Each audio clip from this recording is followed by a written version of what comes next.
Hi and welcome to our African Roots. My name is Chapnana Malel and today is day 21 of me relearning my African roots.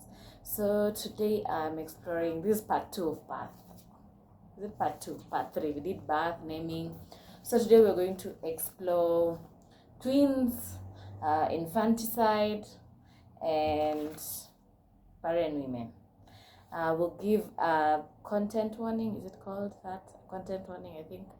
Or a trigger warning. Yes, a trigger warning here. We are talking about unaliving, so an unaliving of children. So if you feel like you can't listen to that, please skip forward. Be back tomorrow or day 22 when we're discussing something different. But yeah, let's explore that.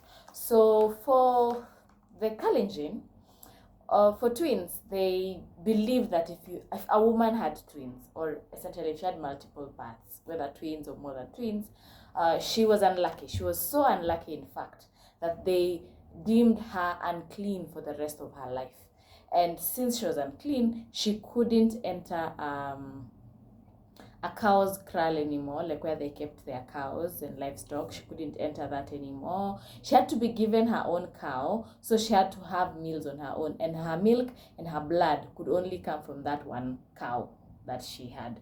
And then at the same time, she cannot enter anyone's house without cleansing herself. So at the door of anyone's home, she had to pour an entire calabash of water on herself.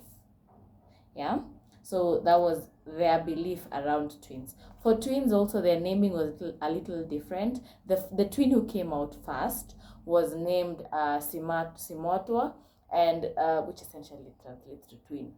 But the second twin was not given ancestral name or anything like that. Their name had to be in compliance to an animal. Say it could be Chebsebet, Chemaget, which is a hyena, Cheption, which is an animal essentially. So those are some of the names that they gave twins. Okay. On the flip side, it was also quite unlucky if a woman gave birth to a child with specific deformities, let me call it that, or not necessarily even deformities, just peculiarities. For example, if a child cries in the mother's womb, like before they are out totally, they still cry inside, that was deemed a bad omen, and that child is evil, or would bring misfortune. If a child came with their feet fast, the same case, or if they were born with teeth. In these three cases, they would unalive that child and bury them in cow dung, unfortunately. So they would unalive the child for having either been cried in their mother's womb, or come feet fast, or with their born with teeth. Interestingly, if someone was rich, they could pay the Urkoyot, or the medicine man, to avert the evil that would come with this child for the rest of the child's life. So they would help avert the misfortune and save the life of this child. They would keep paying the Urkoyot to perform a ceremony.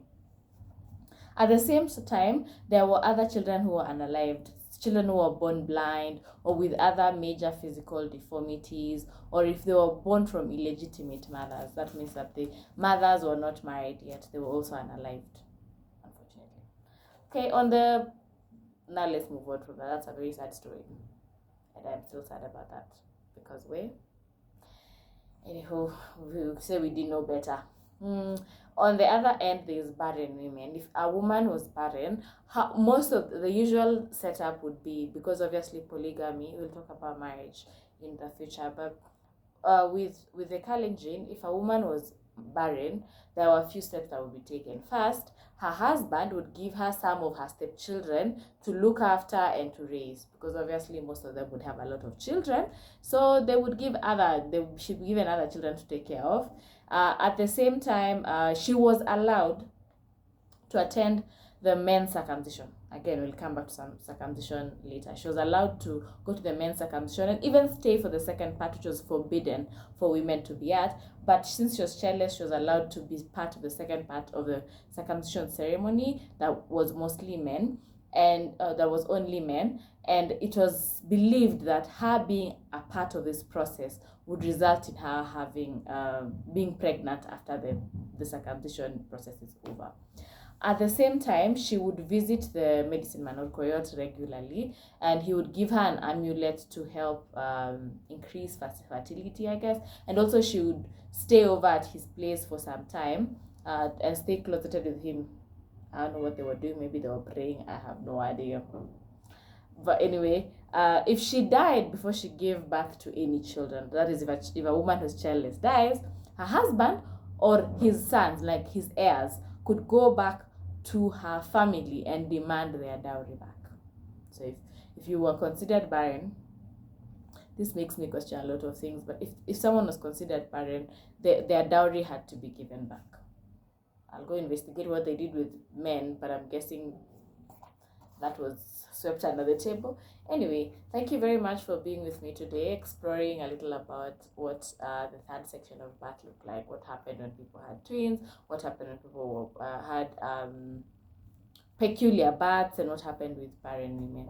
Okay, thank you very much. Have a great day. Like, share, subscribe, follow, comment down below on anything you know about your own culture. It could not even necessarily be the color, just your own culture, about what they did about barren women, what they did with children with peculiarities or deformities, and what they did with twins and all that jazz. Have a great day and see you tomorrow. Bye.